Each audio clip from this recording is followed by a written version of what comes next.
블라디미르 푸틴 러시아 대통령이 러시아 국방부 회의에서 히틀러와 서방이 공모해 2차 세계대전의 토대를 만들었으며 폴란드는 유럽 내 유대인들을 말살하려는 히틀러의 계획에 찬동한 반유대주의 국가라고 주장했습니다. 푸틴의 발언은 즉각 파문을 일으켰고 서방 국가들은 집단으로 반박하고 나섰습니다. 알렉산더 벤츠비 주 폴란드 이스라엘 대사는 2차 세계대전은 나치와 소련의 상호조약 때문에 발발했다고 지적했죠. 폴란드 정부는 폴란드 주재 러시아 대사를 소환해 공식 항의하기도 했습니다. 전쟁 발발 직후 독일에 점령되었던 폴란드가 나치의 부역자라고 불리게 된 이유는 무엇일까요? 사실 이번 푸틴의 발언에 앞서 EU 의회는 2차 세계대전을 촉발한 데 나치와 함께 소련이 책임을 져야 한다고 결의한 바 있었습니다. 그러니까 알고 보니 선빵을 먼저 맞은 것은 러시아였던 셈이죠. 일반적으로 2차 세계대전은 1939년 9월 1일 독일의 폴란드 침공과 이에 대한 영국과 프랑스의 대독일 선전포고로 촉발되었다 알려져 있습니다. 이에 대해 폴란드는 소련이 2차 세계대전 발발 책임을 독일과 함께 지어야 한다고 주장하고 있는데요. 그에 대한 근거로 독일과 소련이 그들 사이에 있는 폴란드와 발틱 국가들을 분할 점령하기로 약속했다는 점, 독일이 침공한 지 2주 뒤 소련이 침공했다는 점을 들죠. 이런 비판을 받을 때마다 러시아 측은 그럼 폴란드는 당시에 무엇을 했느냐고 걸고 넘어지곤 하죠. 2차 세계대전에 관한 책임론으로는 독일 침공의 빌미를 소련이 마련했다는 소련 책임론이 있는가 하면 폴란드가 나치 독일에 협력했다는 폴란드 책임론도 있습니다. 나치 독일의 유대인 학살에 폴란드인들도 동참했다는 것인데 이러한 주장은 앞서 말한 소련 책임론만큼 오래 이어져 오기도 했습니다. 푸틴의 이번 발언 또한 폴란드 책임설의 연장선상에 있었죠. 러시아만이 폴란드 책임론을 거론하는 것은 아닙니다. 유대인들이 세운 국가인 이스라엘도 이를 지적하고 있죠. 2019년 1월 이스라엘 네타냐후 총리는 폴란드인들이 나치 독일에게 협력했다고 발언했습니다. 이로 인해 폴란드와 이스라엘 양국 정상회담이 취소되기도 했는데요. 꽤 오랫동안 이스라엘은 2차 세계대전 당시 나치에 부역한 일부 폴란드인들의 단죄가 아직 이뤄지지 않았다고 주장해왔습니다. 물론 폴란드 측은 이러한 역사적 관점을 전면 부정합니다.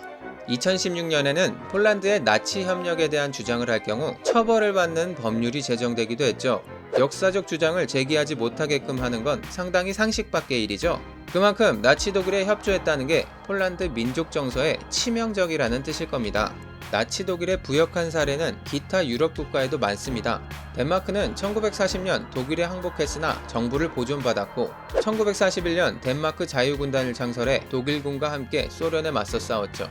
프랑스의 경우 모두 알다시피 비시 프랑스 정부가 생겨 독일의 지시대로 유대인 약 7만 6천 명을 추방하기도 했습니다.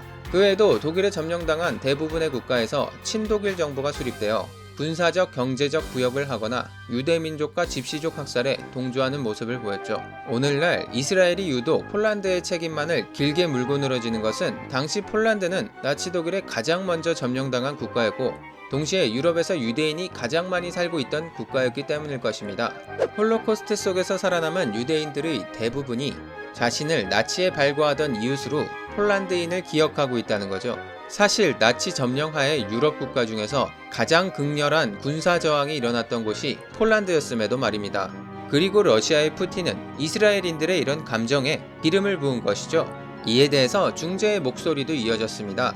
영국 카디프 대학의 세르게이 라드첸코 교수는 푸틴 대통령의 말은 전체를 아우르지 않고 역사적으로도 미심쩍지만 유럽 의회 또한 2차 세계대전의 책임을 나치와 소련에 똑같이 지우는 결의에는 문제가 있다고 지적했죠. 핵심 요지는 정치의 문제가 역사의 영역으로 침범했다는 겁니다. 사실 이런 2차 세계대전에 대한 2차 책임론은 유럽인들 사이에서는 이미 해묵은 논쟁거리입니다.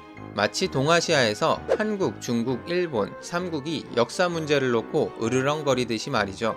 어디까지나 1차 책임자는 독일이지만 2차 책임을 누가 질 것인가에 대한 문제로 적대 감정이 고조되는 것입니다. 해묵은 역사적 반목이 오늘날 고개를 드는 것은 정치적 긴장감이 다시금 커지고 있기 때문이죠.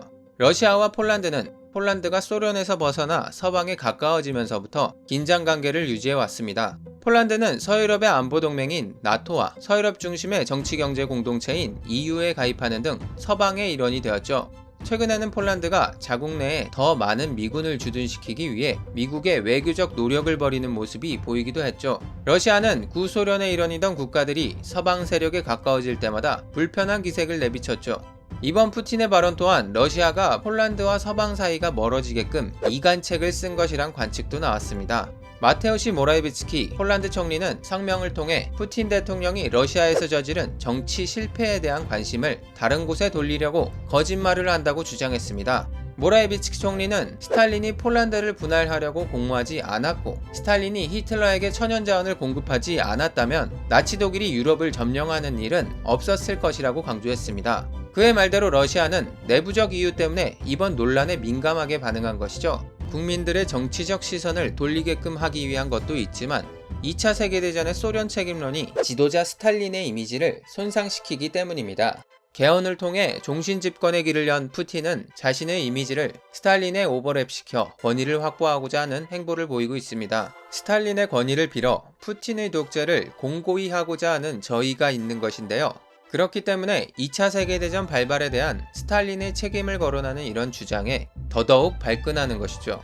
지난 대선 당시 러시아 관영 매체 RT 방송 편집장 마르가리타 시모냐는 푸틴 대통령이 대통령에서 우리의 보즈드, 우리말로 지도자가 됐다고 발표했죠. 보즈드는 과거 30년 이상 권좌에 있던 이오시프 스탈린, 옛 소련 공산당 서기장을 부를 때 사용했던 말입니다. 최근 러시아 국민들 사이에는 스탈린 시절에 대한 향수가 퍼지고 있습니다. 2019년 12월에는 스탈린 탄생 140년을 기념하여 흉상 설립 행사가 이뤄졌는가 하면 스탈린과 관련 있는 러시아 각 도시에서는 크고 작은 행사가 개최됐습니다.